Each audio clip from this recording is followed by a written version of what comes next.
So how much maintenance is involved in owning a solar array here in Oregon?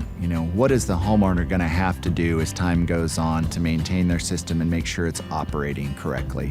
The answer is typically very little. If you do see a large buildup of dust or pollen on your roof, you can take a high-pressure nozzle hose and just from the ground spray off what you can see on the panels. Or if you're getting your roof cleaned or you're having some other maintenance done, you can always ask them to clean the panels.